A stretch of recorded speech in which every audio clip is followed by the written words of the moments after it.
Hola, bienvenidos, ¿cómo va? Qué bueno volver después de tantos años a casa. La primera vez que me toca hacer televisión en Tres Arroyos. Y también quiero decirles que con nosotros está la gente amiga de Revolución Popular, que van a tomar parte también de este contenido.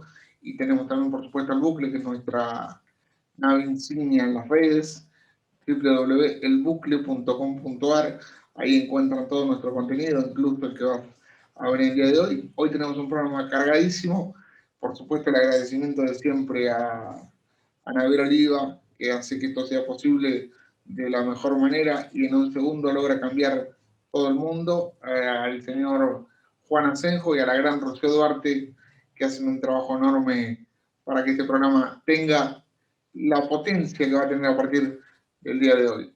Obviamente también hay que agradecer a las autoridades de Celta TV y a todos los amigos que nos han dado una gran mano para que esto sea lo que es. Estamos muy contentos de estar por primera vez en esta pantalla referente, pero también se proyecta para el mundo a través de nuestros diferentes canales digitales, que son muchos por otra parte.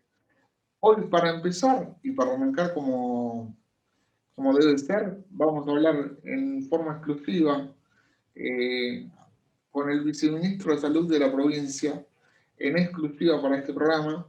Nicolás Kreplak habla sobre la pandemia en esta segunda ola que nos está llevando puestos a muchos de esta manera. Hola Jorge, ¿cómo estás? Bueno, la verdad venimos en una situación de esta pandemia en nuestro país, en nuestra provincia, en América Latina y en el mundo, que todavía sigue viviendo los peores momentos. Esta segunda ola que se ve en todo el mundo, que se ve en nuestro país, con variantes virales que se contagian más fácilmente, que muestran más agresividad, tanto tiempo, con tanto impacto en la economía, en la vida social, es un problema muy grande y que nadie es ajeno a eso. La política tiene que entenderlo, tiene que estar a la altura de estas circunstancias, porque la política no es más que la conducción de la cosa pública, de la cosa de todos. Y cuando ponemos por delante los valores de todos, de la vida, del cuidado, me parece que podemos hacer de nuestro pueblo algo mejor. Y me parece que si en vez de pensarlo de esa manera se piensa más desde el sálvese quien pueda, el egoísmo, el individual, la dirigencia política pensada desde ese lugar, me parece que es una dirigencia política mezquina. Y es muy importante el acuerdo, el consenso, el trabajo en conjunto, lo hemos dicho siempre, lo ha dicho todo el mundo. Salud es un área de un aspecto de cuidado muy importante que necesita que nos pongamos de acuerdo, que conciliemos. Entonces, más que nunca, cuando la hora se pone difícil, debiera salir la grandeza de los dirigentes y acompañar a quien conduce el barco a que lo haga lo mejor posible. Cuando no se quieren tomar las medidas de cuidado, aún a sabiendas, porque todo el mundo hizo lo mismo, cuidó, tuvo que cerrar escuelas y las cerró, se resiste eso y se judicializa las decisiones más importantes respecto del cuidado, me parece que nos ponemos en un lugar de mucho riesgo. Creo que todos tenemos todos que estar a la altura de lo que es esta hora tan especial, tan difícil, y que no hay razones de bandería política o razones de especulación electoral que se puedan poner por delante. Dicho esto, también tenemos un solo, un solo horizonte que antes no estaba, pero que hoy está y es cada vez más presente, y que es la vacunación. En la provincia tenemos más de 3 millones de personas vacunadas, sobre una población de riesgo de 5 millones. Es decir, estamos avanzando fuertemente con esta vacunación, que es muy importante que sea universal, que sea rápida. Argentina es uno de los países del mundo que más ha vacunado. Estamos haciendo con un estricto criterio de cuidado y epidemiológico. Lo más importante es los que tienen más riesgos y ellos vacunamos primero. Terminamos con todos los mayores de 70, por supuesto mayores de 80, y estamos terminando con los mayores de 60 también. Y ahora estamos empezando con los que tienen más de 50, con enfermedades de riesgo, más de 40. Con todo el equipo de salud, ya terminamos. Bueno, estamos avanzando. Aunque sea terminamos con la primera dosis. Y esto empieza a cambiar. Así que es cuidarse, es cuestión de cuidarse mucho, cuidarse el tiempo que se pueda, mientras seguimos vacunando, y más pronto que tarde dar vuelta a la página de esta tan tremenda pandemia que nos azota. Nicolás, como siempre, muy profundo, muy reflexivo, muy dialoguista, un hombre del sanitarismo argentino de los más brillantes, un hombre joven con un futuro llamado a hacer grandes cosas por este país a nivel sanitario. Al final del túnel, info en estado puro. Y la verdad que arrancamos con todo y me voy a dar un lujo y un gusto personal. Voy a hablar con uno de los hombres más importantes para mí que tiene la política de este país, el secretario administrativo del Senado de la provincia de Buenos Aires, el economista y ex viceministro de Economía, Roberto Feletti, en una nota donde vamos a hablar de todo y más. Escuchalo, porque habla del campo, habla de las vacunas, habla del rol internacional, habla de, bueno, escuchar a Feletti en primera persona, en exclusiva, para el final del túnel. A mí en lo personal me cuesta definirlo a él porque es un tipo al que yo le debo mucho y lo quiero mucho. Es uno de los pocos hombres de la política que confía ciegamente en las personas. Y lo puedo decir en carne propia. Se llama Roberto Feletti, es el hombre más importante del Senado de la provincia, pero además es un gran tipo. No sé si es mejor político que tipo o tipo que político. Tengo esa dualidad todavía. ¿Cómo andas, Robert? ¿Cómo estás? ¿Qué tal? Buenas tardes a todos y todas los que nos están escuchando. Jorge es un buen amigo, no le crean todo lo que dice. Y la verdad que prefiero siempre ser un buen tipo, ¿no? Por ahí, no es incompatible ser un buen tipo y un buen político, al contrario, es lo que debe ser, y yo conozco muchísimos políticos que son grandes tipos. Pero bueno, nada, prefiero ser un buen tipo. Igual sos tan buen político que me parece que está parejo, ¿eh? Porque son una de las mejores muñecas que tiene el peronismo a nivel No nacional. es incompatible. No es incompatible, ¿Estás al seguro vos que contrario. no es incompatible? Al contrario. No, yo en 40 años de vida política me he encontrado con grandes, es más, la mayoría de los políticos con los que interactué eran grandes tipos. Por supuesto, hubo quienes no, como en todos los ámbitos, pero la gran mayoría eran tipos convencidos, comprometidos, jugados. Y algunos comprometidos con otras cosas también hubo, ¿no? Porque debe haber habido todo, supongo. También hubo gente que por distintas razones decidió tomar otros rumbos. Eso se vio mucho en los 90, se volvió a ver mucho en el 2009, se volvió a ver mucho en el 2013 y con fuerza durante el macrismo, pero la gran mayoría permaneció en el lugar que tenía que estar y bancando las cosas que tenía que bancar, digo, ¿no? Roberto, vamos a arrancar a hablar. Roberto es un tremendo economista, uno de los mejores del país, para los que no lo saben, porque algún caído del catre no lo sabe, ex viceministro de Economía, pero es uno de los mejores economistas que tiene la Argentina. Así que voy a arrancar tocando la pandemia desde el punto de vista económico. Hicieron un informe muy bueno, de lo mejor que yo he leído en los últimos, no 2 años, sino en los últimos 10 años. El informe que presentaron realmente está publicado en el bucle.com.ar, lo pueden ir a ver. Para mí es una demostración punto por punto de lo que no se ha hecho y se podría hacer a partir de hoy. Y también es una fuerte autocrítica, me parece, ¿no? ¿Vos lo tomás como una autocrítica, como una reflexión crítica? Es una reflexión crítica. Jorge, en tus elogios perdés objetividad en tu afecto por mí, pero vamos a entrar de lleno a la cuestión. No, no, Sí, no, no, no. es No, no, una, no. es una, Ahí no es pierdo una objetividad porque vos le estás diciendo al ministro de Economía, con quien podemos tener una coalición política, pero a diferencia conceptual y de marco, le estás marcando otro rumbo a nivel de concepto económico, me parece. Mirá, a ver, nosotros hemos acompañado al ministro Guzmán en muchas decisiones y las hemos hecho públicas. Había una expectativa interesante en la reestructuración de deuda. Acompañamos la política fiscal de arranque de decir, bueno, si la economía crece y la recaudación crece un poco por arriba del gasto, vamos a ir cerrando la brecha fiscal sin traumatismos. Hasta ahí todo bien. Ahora, lo que apareció acá es la segunda ola. Es decir, la segunda ola que tenía que haber venido en el invierno, en junio, te cayó en el otoño, en abril.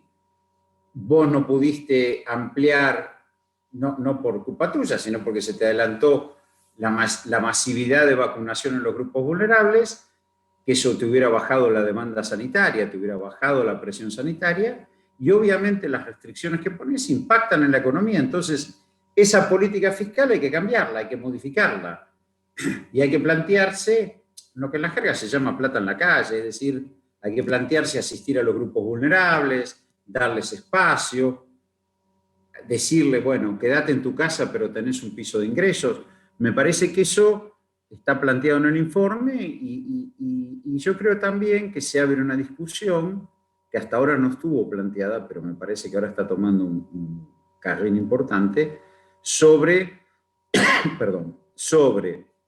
la necesidad de que la solvencia fiscal o la necesidad del equilibrio fiscal que es necesario, que como decíamos antes podemos acompañarlo, se subordine al equilibrio externo.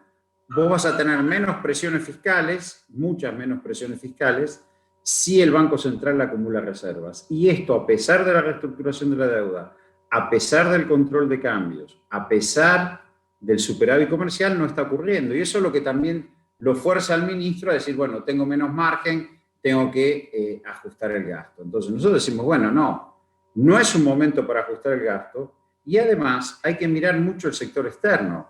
De hecho, los senadores ahora estaban tratando una ley del destino de los derechos especiales de giro, que es la ampliación del capital del Fondo Monetario, que es reservas constantes y sonantes, bueno, que no se aplique al pago de deuda, que se renegocie la deuda y que esas reservas puedan ser aplicadas a sostener el nivel de actividad. Argentina el año pasado cayó casi un 10%, la economía no por culpa de nuestro gobierno, no por culpa de las políticas de Guzmán, pero hay que dar cuenta de eso y hay que recuperarlo.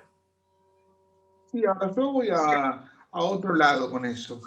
Yo me planteo, por ejemplo, en un escenario hipotético económico, aquellos que te dicen, y nunca le sacan a la política, nos ajustan a nosotros. Por ejemplo, un cierto sector del campo. Si le tuvieras que hablar al pequeño y mediano productor agropecuario, hoy en el contexto de pandemia, ¿qué le decís? El pequeño y mediano productor, primero, aceptemos hoy que para algo que todos los que nos están escuchando nos entienden, la tonelada de soja se está acercando a los $600. Y de esos $600 muchas veces al pequeño y mediano productor agropecuario le queda poco.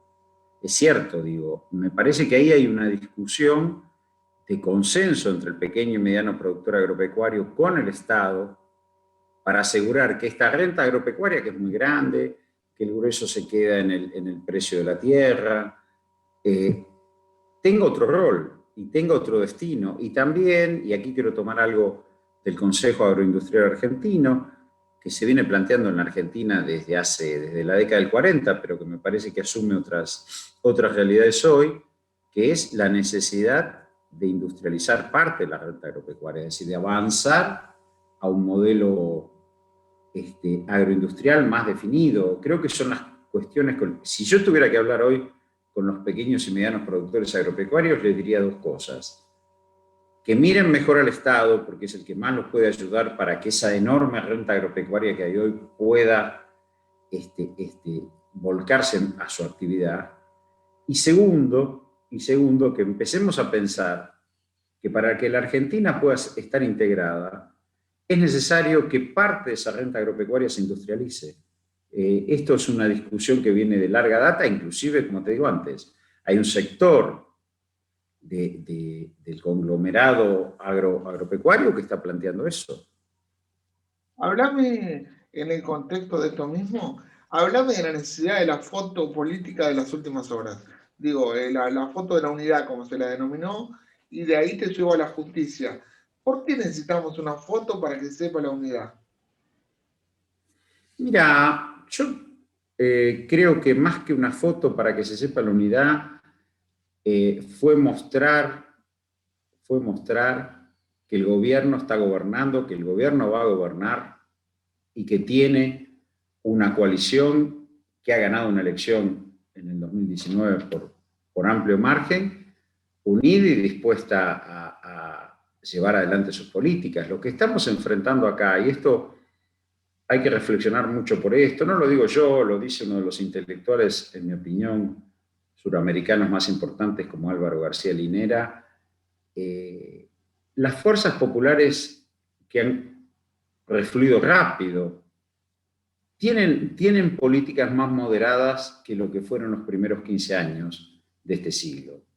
Pero por el otro lado se enfrentan una élite oligárquica que se ve asustada por el escenario global y que quiere recuperar el Estado a como dé lugar para preservar sus intereses. Y eso la lleva a levantar viejos postulados antidemocráticos que se expresan en los fallos de la Corte Suprema, que se expresan en el conglomerado mediático, que se expresan en la presión que ejercen sobre los precios de los alimentos y la presión por los aumentos de tarifas de grupos económicos muy poderosos que administran y producen bienes esenciales.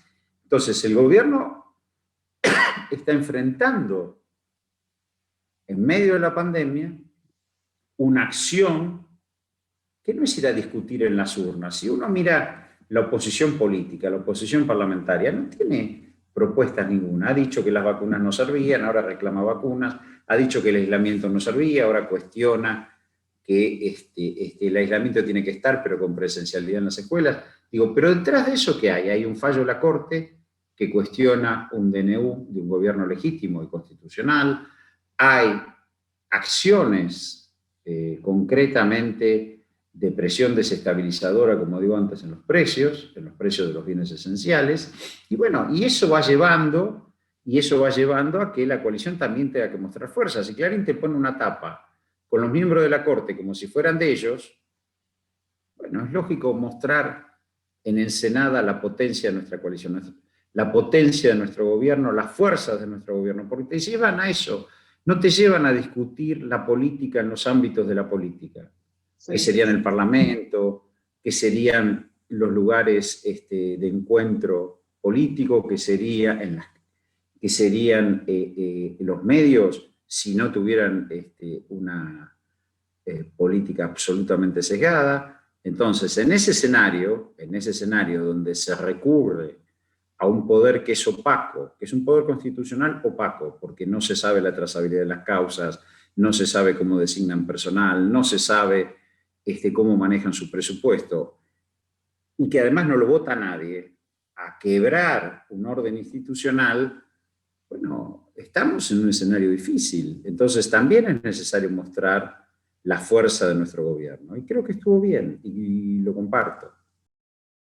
El acuerdo con el FMI, según la información y el conocimiento que vos tenés, porque no es solo la información, sino tu experiencia en esto, porque vos manejaste muchas veces deuda pública muy importante y has transformado la Argentina. En el sentido, la gente, no sé si todo el mundo lo recuerda, pero cuando Néstor pagó toda la deuda que pagó para desendeudarnos, fuiste un hombre central en ese movimiento.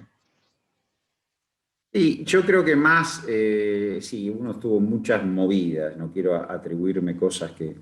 No, sí, te las atribuyo porque vos no las contás. Pero sí, concretamente en lo que fue el segundo canje de deuda en el 2010, yo era viceministro de Economía de Amado, y ahí hicimos una hoja de ruta a fines del 2009 con el Fondo Monetario Internacional que incluía muchas cosas que después se fueron resolviendo, como el Club de París, pero que incluía el segundo canje. Y evidentemente en ese momento que hicimos el segundo canje, el riesgo país bajó de 900 puntos a 500 e ingresaron más de 7.100 millones de dólares. Te estoy hablando del año 2010 y la economía creció un promedio esos 2 años del 8% anual. Quiero decir, hubo una reestructuración de deuda positiva sobre la base, por supuesto, del gobierno de Néstor y Cristina, de la guía de Néstor y Cristina, ¿no? Ahora, en el momento actual, y yo apoyé la reestructuración de deuda de nuestro gobierno, del gobierno de Alberto, la expectativa era que reestructurada la deuda con el sector privado, el riesgo país iba a bajar, iba a haber tranquilidad cambiaria. ¿Por qué? Porque refluyen dólares y nosotros tenemos un riesgo país que en ese momento estaba en 1.700, 1.800 puntos, bajaba a menos de 1.000. Bueno, muchos decisores económicos iban a ser tentados, decimos, bueno, tenemos 5 años más o menos de estabilidad, vamos a ingresar dólares y comprometernos en actividades en la Argentina. La realidad es que se produjo la reestructuración de deuda, se alargaron los plazos, bajó el costo de los servicios de deuda, hechos positivos, pero el riesgo país que estaba en 1.100 subió a 1.500 y está ahora arriba de 1.500 y no baja, no hay reflujo de dólares. Entonces, plantear el acuerdo con el fondo en este momento como una prioridad de política económica, sigo insistiendo, si hubiéramos tenido un éxito en la baja del riesgo país y hubiéramos tenido un flujo de divisas positivo, como te insisto, hecho concreto, experiencia de gestión con Amado Boudou en el 2010, bueno, esto tendría un viso de realidad, pero el hecho concreto hoy es que hiciste la reestructuración de deuda y estás en un nivel de riesgo país alto y no hay un flujo de dólares financieros. Por el contrario, tenés una presión en el contado con liqui que es impropia. Entonces, esta es una discusión con el fondo. Esta es una discusión. ¿Cuál es la urgencia que yo hoy tengo de ordenar todo en función del fondo si no hemos podido estabilizar la economía con la reestructuración de deuda? Vuelvo a insistir, y esta es una cuestión que uno señala en el informe. Tenemos superávit en la balanza comercial de 12.500 millones de dólares. Tenemos, fue el año pasado y ahora tuvimos el primer trimestre, 2.500 millones de dólares. Tenemos control de cambios, tenemos reestructurada la deuda con el sector privado. Bueno, el Banco Central tendría que acumular reservas y eso no está pasando. Y eso es una cosa que me parece, Jorge, que hay que revisar y hay que ver. ¿Y a qué se debe que no acumule reservas en concreto? Y me parece que hay una presión, por un lado, de los sectores agropecuarios que liquidan divisas, que relampizan la liquidación de divisas, que acopian. Me parece que hay que revisar mucho qué se está importando y me parece también que estamos vendiendo por la vía de operaciones de bonos dólares para sostener la brecha con el contado con liqui. Y esto no debiera ocurrir. Si vos reestructuraste la deuda con el sector privado, no debiera ocurrir. Hay una presión en los mercados cambiarios alternativos del contado con liquidación que obliga en algún punto al central a intervenir y esas intervenciones no le permiten acumular reservas. Ahora, si vos no aprovechás esta coyuntura con superávit comercial, con reestructuración de deuda, con control de cambios para fortalecer el sector externo, bueno, vas a tener las presiones de ajuste fiscal, vas a tener las presiones de precios, vas a tener las presiones cambiarias. ¿Esa discusión es con el fondo o con el fondo y también con Guzmán? No, eso es una pregunta que, perdóname, primero no tengo información para responder esa pregunta. Yo creo que hay que revisar la prioridad de política económica en este momento, que algo que estaba bien planteado, que uno incluso públicamente acompañó, hoy el adelantamiento de la segunda ola y la no acumulación de reservas en Banco Central, y esto que te digo, la inserción internacional, las vacunas llegan de Rusia y China, y no de Occidente, bueno, obliga a pensar muchas cosas en la Argentina. Hay que analizarlo por lo menos, digo, la discusión interna como coalición tiene que darse, digo, hay gente como vos que tiene una postura distinta a la que por ahí tienen otras aristas. Por esto estoy equivocado, pero en este momento me parece que tiene que haber algunas discusiones. Sí, yo coincido, y no son poco saludables ni hablan de fractura, hablan de enriquecer una coalición que necesita diferentes opiniones y que hasta ahora... Es un planteo técnico, el que estamos haciendo hoy es un planteo técnico, pero, que tiene obviamente un relato político, pero es un planteo eminentemente técnico. Pero aunque fuera si la prioridad político, hoy es... Aunque fuera político, Roberto, ¿por qué no vamos a discutir política dentro de una coalición de gobierno? Tenemos que gobernar... Pero tal es así, insisto, que los senadores nacionales han tratado un proyecto de ley de modificar el destino en los derechos especiales de giro que van a llegar en agosto. Bueno, están discutiendo con el ministro Guzmán, el bloque de senadores, en definitiva, el uso de un flujo de divisas positivo. Bueno, y está bien. Te tengo que hacer una pregunta en nombre del militante que soy para cerrar, y ya con esto cierro. Hay muchos compañeros, me incluyo en la lista, y si querés me pongo entre los 5 primeros, que decimos Feletti es un jugador que lo necesitamos en otras partes de la cancha, no solamente en el Senado de la provincia.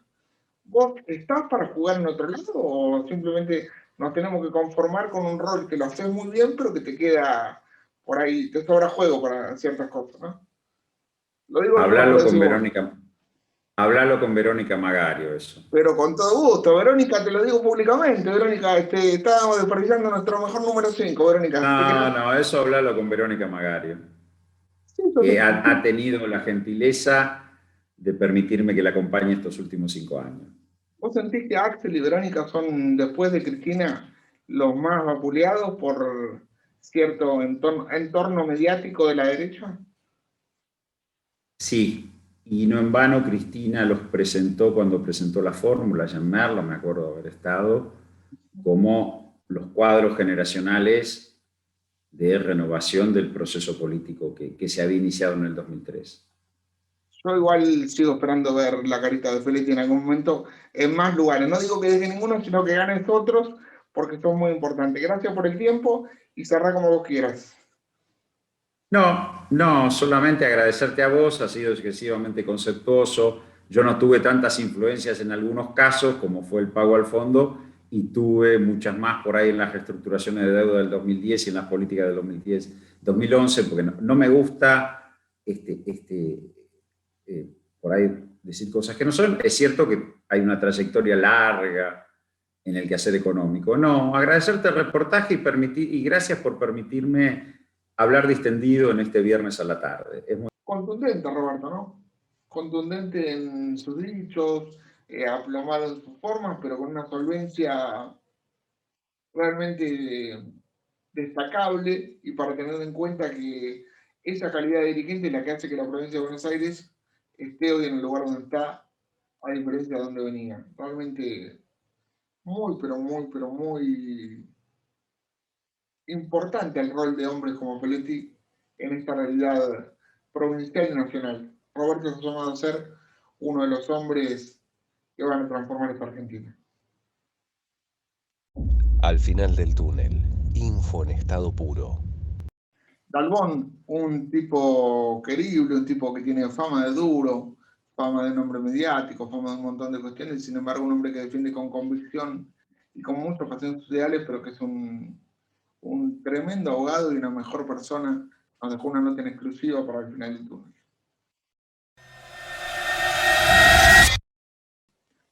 Y él no necesita ningún tipo de presentación. Tengo que decir que tengo la enorme suerte de poder llamarlo amigo. Es uno de los tipos más brillantes que tiene la Argentina. Para mí, el abogado más sagaz, pero además más fiel que tiene este país. Y se llama Gregorio Dalbón. El querido Goyo está con nosotros. Bienvenido a este nuevo ciclo y bienvenido a esta nueva casa. Goyo, ¿cómo andás? ¿Qué tal? ¿Cómo estás, Jorge? Gracias por la invitación. Esta es tu casa siempre, todo lo que yo haga es tuyo. Goyo, vos lo sabés, la gente lo tiene que saber, tenemos una relación muy fraternal. Es muy buen tipo, Gregorio, es un tipo que ustedes lo ven duro, lo ven combativo y es un dulce de leche, Goyo. Eso no lo da la imagen, pero yo puedo dar fe. Goyo, hablando de eso un poco, vamos a arrancar por algo que no pensaba preguntarte, pero si querés me lo contestás, si no, no. Decime. ¿Cómo te pegó el tema de la muerte de Mauro Viale? Fuerte, me pegó porque Mauro conmigo fue muy generoso. Yo me Cuando acuerdo, por empecé eso mi... te pregunto, yo me acuerdo de todo Sí. eso. Contale a la gente que no sabe. Y yo empecé mi carrera y, bueno, por desgracias de mi familia, hacer accidentes de tránsito y empecé a hacer marchas del silencio para las víctimas y el que empezó a cubrirme, a empoderarme en la televisión como un referente del tránsito fue Mauro Viale. Fue muy bondadoso conmigo, todos los juicios que había, él estando en cualquier canal los cubrían, y para mí era importante porque lo importante del accidente no solo es el resarcimiento económico, sino lo que a mí me interesaba, que era el derecho penal, es decir, la condena del culpable, acompañar a las víctimas en ese rehacer lo que habían sufrido en un debate oral. Bueno, y la verdad que fue un tipo muy bondadoso siempre. Después, obviamente, fuimos creciendo, él por su parte, yo por la mía, y nos juntó de nuevo toda esta, digamos, esta aventura llamada Cristina Fernández de Kirchner, ¿no? Con quien tenía diálogos con él, muy amenos, porque yo creo que dentro de su ser él no solo la admiraba, sino que quería mucho a Cristina Fernández de Kirchner. Sin duda alguna, sin duda alguna. Bueno, vamos a meternos un poco en el tema que nos compete, pero no quería dejar de hablar de Mauro porque yo recuerdo aquel comienzo de tu carrera, si querés mediática, ya eras un gran abogado, pero si querés la gran masividad te la dio Mauro, por lo menos es mi lectura desde afuera, ¿no? Sí, sí, así fue, así fue. La verdad que un tipo que siempre me abrió las puertas y que nunca me pidió nada a cambio. Mirá, justamente lo mismo que podemos decir mucho de lo que vos haces con la vicepresidenta todos los días. Abrir la puerta de tu vida, de tu casa, de tu profesión y no pedirle nada a cambio. Algunos quisiéramos que hubiera algún pedido para ver si te metes en otro ámbito, pero eso es una discusión que vamos a dar a lo largo de esta nota. Vamos a arrancar por el Dale, principio. Háblame, dale. háblame de la Corte, Goyo. Contale a la gente que no sabe qué es la Corte, cuántos son, quiénes son y por qué reaccionan como reaccionan. Bueno, la Corte es el máximo tribunal de la Argentina, digamos, debería ser el prestigio más grande de un jurista pertenecer a la Corte, ¿no? O más que de un jurista también de un académico, porque la verdad que para ser juez de la Corte uno tiene que saber. En realidad, las cortes a veces también son políticas, porque las elige el presidente de la nación, y de alguna manera también no podemos negar que ha habido cortes adictas al gobierno, cortes que tuvieron prestigio, cortes que tuvieron desprestigiadas, como la mayoría de Menem, ¿no? Esa mayoría automática de la servilleta y de toda la historia que empezó con presidente Nazareno, que era comisario de La Rioja y era presidente de la corte de Menem. Es decir, que a muchos no le importó mucho, está muy desprestigiada la Corte Suprema, hasta que llegó un hombre llamado Néstor Kirchner que le dio un prestigio infernal, porque realmente eligió personas absolutamente académicas y además probas, como era Carmen Agibai, como es Raúl Zaffaroni, y la verdad que esa corte era muy buena. Después había quedado en minoría, se murió Fait, que más allá de las críticas por la edad y porque se había quedado, para mí era un jurista de talla. Así que, bueno, vino Mauricio Macri y agregó 2 personas por decreto. Esto no se debe hacer, digamos, esto está mal, pero los cortesanos que hoy critican un decreto de necesidad de urgencia en una pandemia, en su momento no criticaron un decreto que los nombraba como jueces, a sabiendas ellos, porque son académicamente buenos, tanto Rosencrantz como Rosati, son personas que de derecho saben. Más allá de que sepan, obviamente, uno tenga más afinidad con el poder real, con las corporaciones, bueno, ¿De cuál pero saben hablamos? de... ¿De cuál hablamos Claro, cuando hablamos de real? y Rosencrantz, que es un juez del Poder Real, es un juez de Clarín, eso está claro.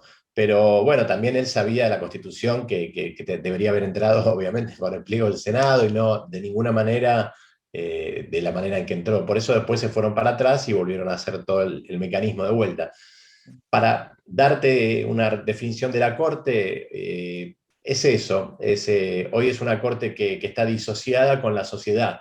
Lamentablemente, no creo que le crea a nadie a la Corte Suprema de Justicia porque ha perdido prestigio. Entonces, todas sus resoluciones son discutidas, a veces son discutidas por el peronismo, a veces son discutidas por el macrismo, a veces son discutidas por un periodista o por otro, pero la realidad es que a la gente común mucho la Corte no le importa. A la gente común lo que le importa es tener trabajo, ver cómo no se le muere el abuelo o la madre o el padre por el COVID.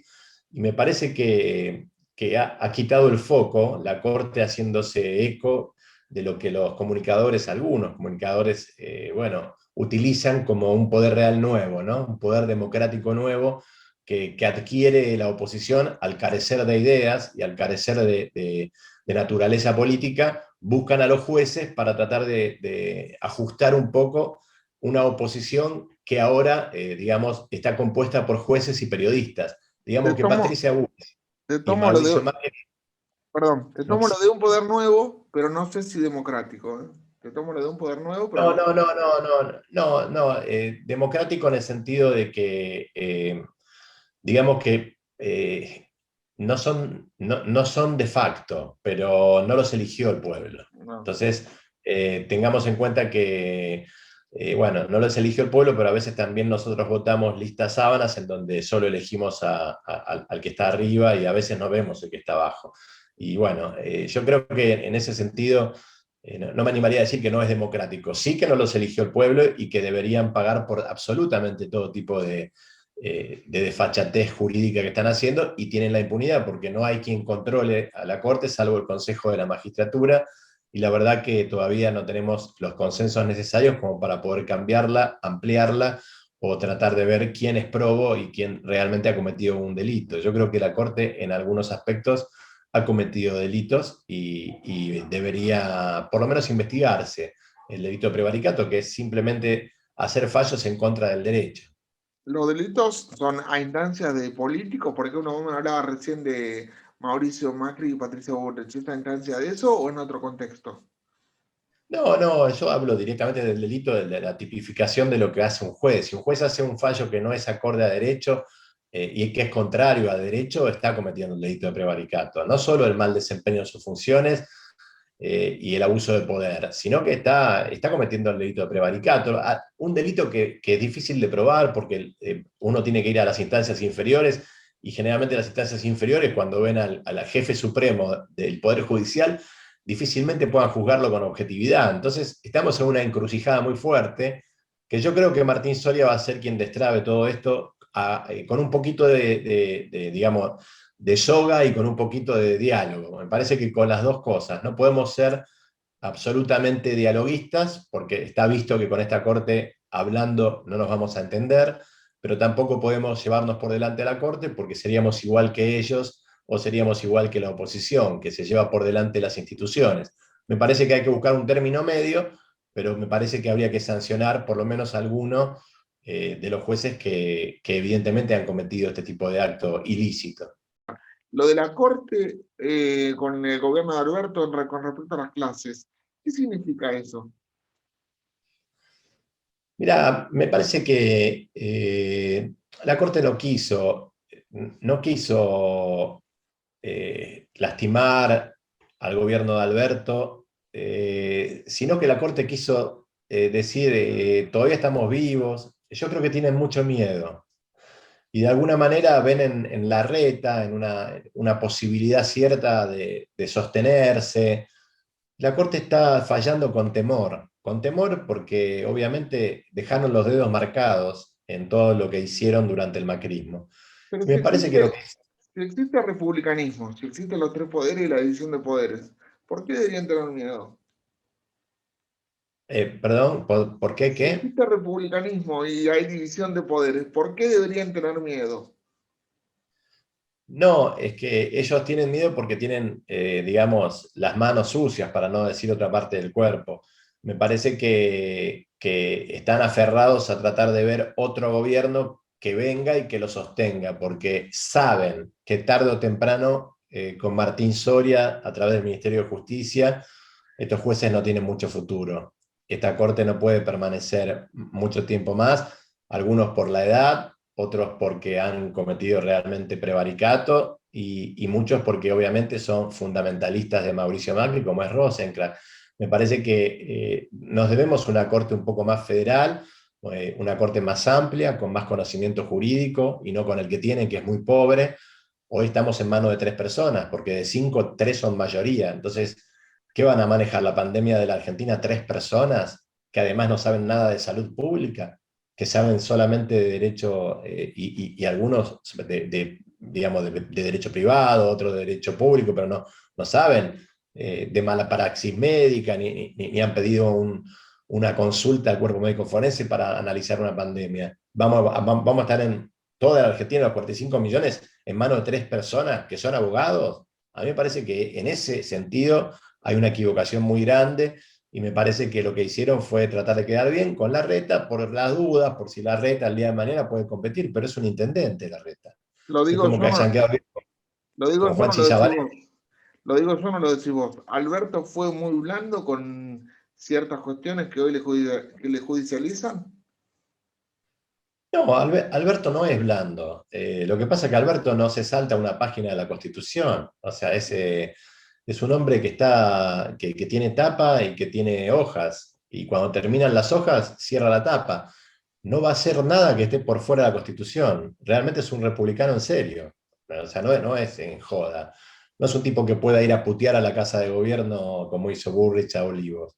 Es un tipo que está dentro de la Constitución, y lo que está fuera de la Constitución no lo hace, no lo va a hacer. Es una persona absolutamente democrática. Entonces va a buscar los consensos necesarios y democráticamente como para poder cambiar y mejorar el sistema judicial, sea con esta corte, con una corte más ampliada, con otra corte, pero va a buscar en el modo institucional hacer todos los cambios que haya que hacer. El tema es que, bueno, mientras tanto pasan injusticias. Y esto es lo que uno a veces ve como, bueno, mientras tanto, ¿qué hacemos? La gente se queja en las redes, la gente pide más cristinismo puro, más fuerza. Y bueno, Cristina es una persona y Alberto es otra. Eso lo tenemos que tener bien claro. Cristina tiene un carácter y Alberto tiene otro. Cristina tiene una forma de trabajar y Alberto tiene otra forma de trabajar. Bueno, de esa combinación tenemos que buscar lo mejor de cada uno para tratar de buscar una resolución en materia judicial. Bueno, las dos últimas y te dejo tranquilo yo. ¿Cómo lo ves en este contexto a Sergio Massa, en el contexto de lo legal? ¿Cómo juega dentro de la coalición gobernante Sergio Massa en relación con los jueces y con la Corte, que algunas veces ha estado muy cerca de algunos de ellos, ¿no? Sí, vos sabés que lo veo bien a Sergio Massa, lo veo en tándem con Máximo Kirchner. Me está gustando la pareja que están haciendo. Yo estoy leyendo la política Yo te lo puedo ahora afirmar a eso, yo te lo puedo afirmar al pie. ¿Eh? Yo también los a veo través, laburando muy juntos. lo veo a Sergio Massa y a Máximo muy juntos, y me parece que es la mejor lectura que podemos tener para un futuro. Me parece que Sergio Massa está haciendo un buen trabajo, se convenció de que tenemos que estar unidos, y bueno, creo que Máximo Kirchner por lo menos es particularmente mi proyecto personal para el futuro. Me parece que es el hombre más preparado políticamente, y además con un caudal de una gran organización como es la Cámpora, que más allá de que algunos puedan criticarla, es la única organización juvenil que tiene digamos, la militancia política. No existe otro tipo de organización tan bien hecha, digamos, con llegada y con bajada en las universidades públicas, con trabajos solidarios, con mucha fuerza, como es la Cámpora, que es prácticamente uno de los fundadores, conjuntamente con otros más, con el Cuervo Larroque, bueno, con muchos de los muchachos jóvenes que son quienes van seguramente a suceder después de la reelección de Alberto. Yo creo que Alberto, Axel y Cristina tienen que ir tanto como están, sin mover un pelo a la reelección, porque me parece que van a tener una oportunidad más de mostrarle al pueblo lo que no se pudo demostrar en los primeros 4 años que nos agarró esta pandemia, que arruinó no solo a la Argentina, sino al país, al mundo entero, ¿no? Y después de esta segunda reelección de Alberto, Axel y Cristina, como decís vos, será el turno de Máximo Kirchner, Sergio Massa, en el orden que vos quieras, ¿no? Y yo creo que puede ser, a pesar de que también te voy a decir algo que lo veo a Axel también. A Axel lo veo muy fuerte, pero también entiendo que la provincia de Buenos Aires es muy importante, entonces hay que ver cómo hacemos en la provincia de Buenos Aires como para analizar un candidato que pueda sostener. Estamos hablando ya muy para adelante, ¿no? Nos Pero fuimos al sí, para mí la persona, 2027. claro, pero para mí la persona es Máximo Kirchner, es Máximo, sí, pero quizás sea más una, un presentimiento que tengo, y aparte, bueno, obviamente lo veo muy preparado a él, lo estoy viendo a Néstor cada vez que lo escucho, y me parece que es imposible que el hijo de Néstor y de Cristina, con esa sangre, ¿no? A veces comparando, como le decían la yegua, ¿no? A ella, El potrillo que tiene Cristina es un pura sangre, y los pura sangre ganan la carrera. Yo creo que vamos a terminar en unos años, si Dios nos da salud para seguir viéndonos, hablando de la presidencia de Máximo Kirchner, no tengo ninguna duda. Hablarle a la gente que le tiene un desagrado, no debe ser la palabra odio, debe ser la palabra desagrado o rechazo visceral a Cristina y a Máximo, al apellido Kirchner, para cerrar. No los conocen en realidad. A Máximo se lo defenestró todo lo que pudo a través de la nata. Lo jodían con que era el chico que jugaba a la Play, con que era un chico no preparado, con que no trabajaba. No lo conocen. Es un hombre que de sola sombra está todo el tiempo proyectando, trabajando, cultivándose. Bueno, además se rodeó de personas que son realmente cuadros políticos. No lo conocen a Máximo, pero a Máximo, cuando vos te sentás enfrente de él, conversás con él, charlas con él, te das cuenta de la clase de persona que es primero y de político que es y que va a ser. Se nota, se nota. ¿Viste cuando en el fútbol veías a un chico en las divisiones inferiores que estaba realmente, bueno, después resultó siendo Messi, y bueno, este es el Messi de la política. Se lo ve, y ahora se lo ve en cada una de sus alocuciones en el Congreso, se está viendo, se está dejando ver que no lo pueden parar, que cuando él arranca realmente deja titulares, deja títulos y los deja con la boca abierta a la oposición. Es un hombre que está preparándose para ser el presidente de la nación, no tengo ninguna duda. Los que tienen bronca hacia él es porque se la vendieron desde los medios hegemónicos, bueno, por ser el hijo de Cristina. Nadie tiene la culpa de lo que fueron sus padres. Vos podés hablar bien, mal o regular de Cristina, de Néstor, lo que vos quieras, pero Máximo es el hijo de ellos. O sea, ¿qué les hizo Máximo como para que puedan hablar mal de él? ¿Por ser el hijo de? No, eso está mal. A Cristina no quiero ni defenderla porque ya sabes lo que siento por ella. Me parece que la gente que la odia ya es un odio visceral, es el 20-25% de los argentinos que son, como digo yo, y me enseñó Cristina, a veces la palabra gorila, son gorilas, o sea, son personas que odian, no son personas normales. Entonces, bueno, ¿cómo puedes sentarte a discutir? ¿Cómo me puedo sentar a discutir y a enseñarle o a tratar de enseñarle lo que yo veo y siento por Cristina o por Máximo a un tipo que realmente dice es una chorra, es una chorra, es una chorra? Es un tarado, es un tarado, es un tarado. No puedo ni siquiera sentarme a discutir de política con ese tipo de gente. Ese tipo de gente va a odiar siempre a Cristina y va a odiar siempre a Máximo, sin siquiera conocerlo. Entonces vos te das cuenta que yo puedo discutir con una persona del PRO, con una persona radical, no tengo problema porque además vengo al radicalismo. Puedo discutir también, puedo reconocer errores, pero cuando ya te pones a discutir con un fanático que te dice que no lo quiere a Máximo porque es el hijo de Cristina, y no puedo discutir así, porque es como que discutan a mi hijo porque es mi hijo. Y la verdad, los hijos no tienen ni la culpa de lo bueno ni la culpa de lo malo de lo que hicieron sus papás. Los hijos lo que tienen es simplemente a veces la carga de un apellido. Y el apellido Kirchner, flor de carga, flor de carga. Pero si lo utilizamos para el bien, como digo yo, como ha sido siempre utilizado, me parece que tenemos que aprovecharlo, porque el apellido Kirchner es la historia contemporánea de la Argentina. Néstor, Cristina y Máximo. Va a ser una historia increíble y va a ser historia. Es un apellido ilustre para la política argentina y no debe ser fácil llevarlo sobre sus hombros, no solamente para Máximo, sino también para Florencia. Más allá de que Florencia no esté dentro de la política, la han enfermado con las cosas que le han hecho, se han metido con la familia, y el temple que ha tenido Cristina y el temple que tiene Máximo para seguir es el temple que lo va a llevar al triunfo seguramente en unos años. Perfecto, Goyo. Para mí no hay mejor manera de cerrar. Te agradezco mucho la nota, el tiempo, la amistad, el cariño y sobre todo que siempre estés ahí. Dalbón, un tipo querible, un tipo que tiene fama de duro, fama de nombre mediático, fama de un montón de cuestiones, sin embargo un hombre que defiende con convicción y con mucha pasión sus ideales, pero que es un tremendo abogado y una mejor persona. Ya de este programa de Celta TV, agradeciéndole de nuevo a las autoridades y a toda la gente que nos dio una mano para estar acá, a Anabel Oliva, por supuesto, en primer término, la persona que me cambia el mundo en un solo segundo, la señora Rocío Duarte de Asenjo, que trabaja conmigo ya hace muchos años y tenemos este tándem tan fuerte que además está a punto de ser mamá y seguimos trabajando como si fuera el primer día, y el gran Juan Asenjo, que puedo decir exactamente lo propio, que ha hecho la gráfica y gran parte de la introducción del programa, más allá de que Anabel le puso su toque particular, como lo hace habitualmente, a todo lo que venimos generando, y esperamos haber hecho un programa que les haya gustado.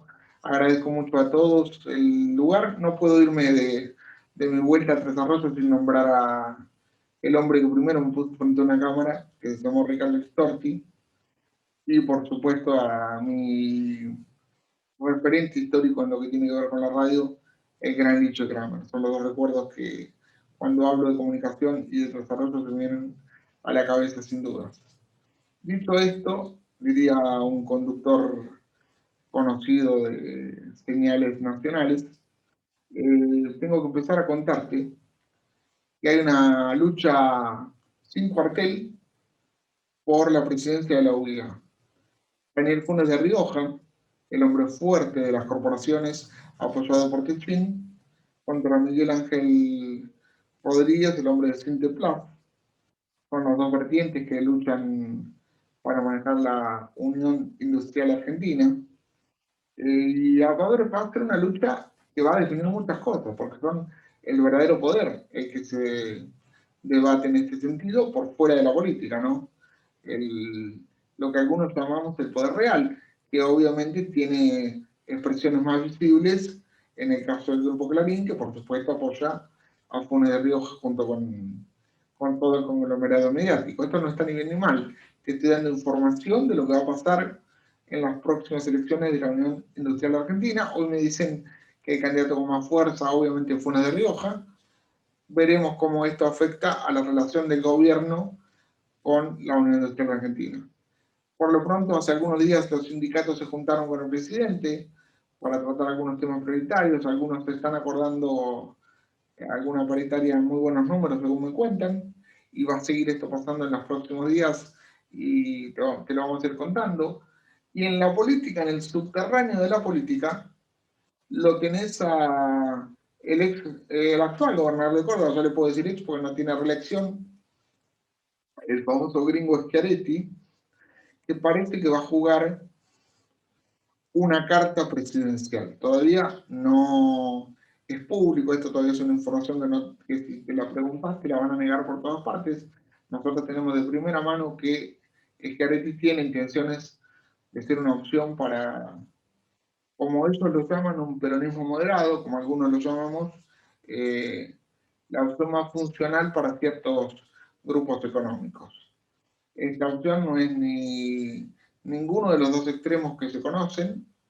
Schiaretti es un hombre muy apoyado por el poder económico, por la gente que te nombré hace un rato, pero además de eso es la opción que tienen ciertos grupos políticos empresariales, encabezados por Mauricio Macri y Patricia Bullrich, de sacarle votos por una centro derecha al peronismo. Pero si la reta se les desgasta antes de llegar a la elección, por todo este desgaste que tuvo en la pandemia, por la discusión con Macri, porque algunas cosas no le van a sumar y no le están sumando, una buena opción es el gringo Schiaretti, por lo menos para drenarle votos al peronismo. Lo que alguna vez hizo Spert para con Cambiemos, para sacarle votos directos del núcleo duro a Mauricio Macri, hoy posiblemente lo haga Schiaretti para con el peronismo. Es el adelanto de esta semana, es lo que se viene para los próximos días. Vamos a seguir hablando de pandemia, vamos a seguir hablando del dólar, vamos a seguir hablando de regulación económica. El acuerdo con el fondo está trabajándose a nivel internacional. Puede haber novedades en los próximos días. La semana que viene te estaremos contando algo más del tema, seguramente con un gran analista y amigo de la casa. Pero creo que te hemos dado un programa lo más completo que podemos. Has tenido en primera persona las voces más importantes del país. Esto es, hoy será al final del túnel. Nos vemos la semana que viene, Dios mediante. Acuérdense, elbucle.com.ar. Ahí encuentran siempre todo nuestro contenido y vamos a poder estar compartiendo y debatiendo cualquiera de los contenidos que pongamos, tanto al aire como no, porque muchas de las notas que viste hoy no están no está todo puesto en el programa. Hay muchas de las notas completas que están en elbucle.com.ar y también alguna parte tienen los amigos de Revolución Popular Noticias, a quienes les agradezco mucho el aguante de todos estos años. Un abrazo grande para Martín y para su familia, por supuesto, y también, por supuesto, para Pablo, que son los dos grandes pilares que hemos tenido en este año periodístico. Abrazo enorme, gracias por tanto. Un beso grande a Alcira, que no me quiero olvidar de todo el apoyo. Alcira, pidámosle a Fabiana que lo pase a Nasta. Un abrazo grande para mi amigo Andrés, que en algún lugar me debe estar mirando. Y nos vemos, Dios mediante, en 7 días. Y nos permite la salud, a cuidarse mucho, a lavarse las manos, que todavía estamos en pandemia. Y esto es un largo camino a casa. Hoy empezamos quizás a dar el paso más importante. Estamos al final del túnel. Cuando salgamos, nos espera la mejor de las luces. Buena vida. Chao.